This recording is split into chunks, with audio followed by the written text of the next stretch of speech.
Assalamualaikum warahmatullahi wabarakatuh. Perkenalkan, nama saya Rizal Putra Nurmansyah. Saya dari kelas 12 TKR 2. Sekolah saya di SMKN 1 Nogosari dan saya PKL di bengkel mobil Kamto yang bertempat di Mbaseran Asri Mulyo, Keongan, Nogosari, Boyolali. Bengkel mobil Kamto dipimpin oleh Bapak Kamto dan ada 3 mekanik di situ. Dan di sini saya akan menjelaskan tentang sistem pengereman mobil, bidang usaha dan bentuk layanan yang ada di bengkel mobil Kamto. Bidang usaha, bengkel mobil Kamto bergerak di bidang jasa perawatan dan perbaikan kendaraan roda 4. Usaha ini fokus pada pemeliharaan sistem utama mobil, mulai dari mesin, kelistrikan hingga kenyamanan berkendara.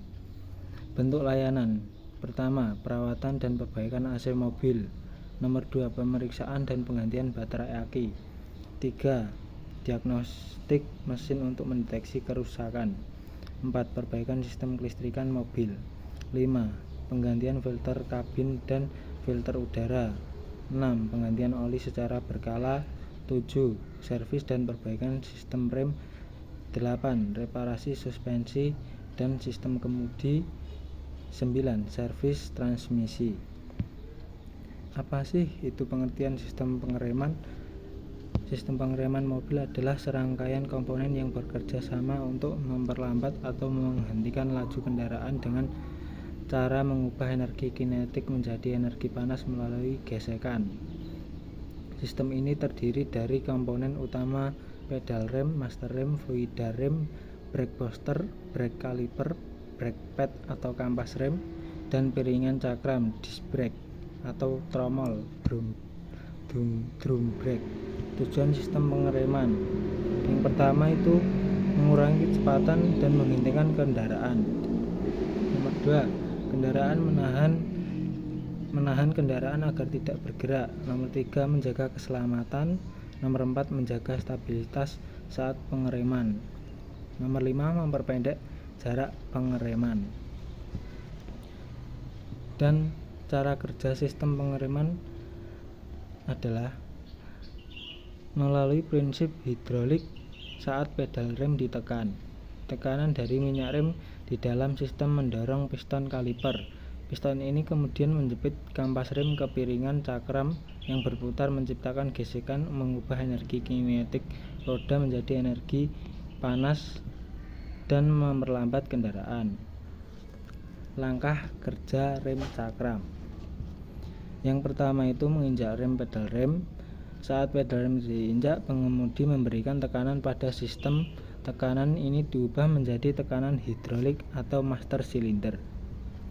Nomor 2, mendorong piston kaliper.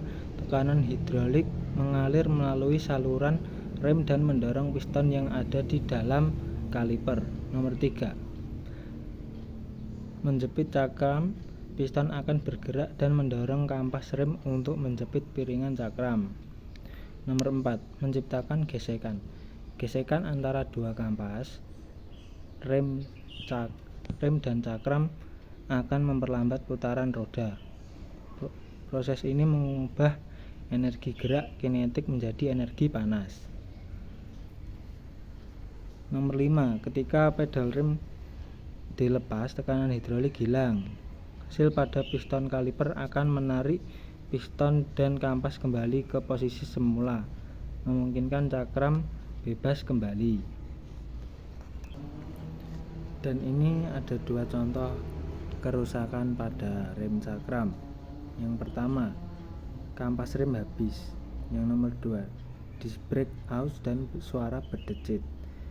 Itu disebabkan karena kurangnya pemeliharaan atau pemeriksaan rem. Dan kita lanjut lagi, perawatan sistem pengereman. Perawatan sistem pengereman mobil meliputi pemeriksaan rutin ketebalan dan kualitas kampas rem serta minyak rem. Pembersih dan pelumas komponen rem.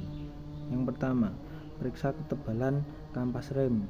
Periksa secara rutin dan ganti kampas rem jika sudah aus untuk mencegah kerusakan lebih lanjut pada cakram. Nomor 2, periksa kualitas dan level minyak rem. Pastikan level minyak rem selalu berada pada batas yang ditentukan dan gantilah secara berkala setiap 1-2 tahun atau 20-40 km.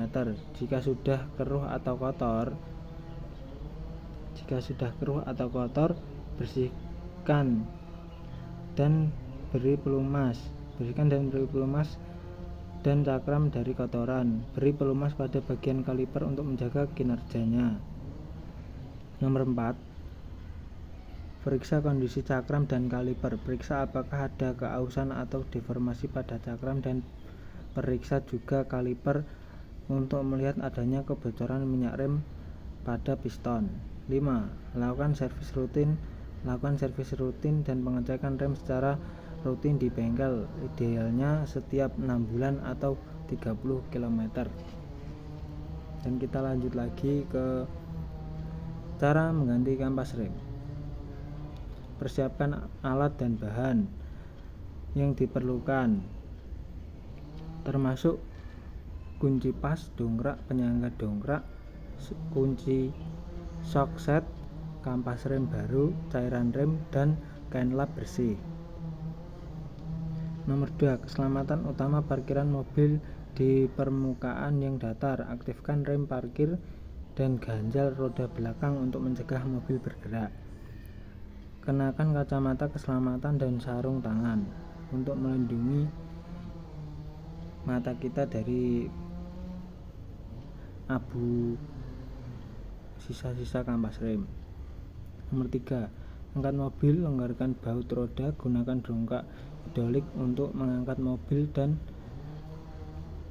pasang penyangga dongkrak, lepaskan roda.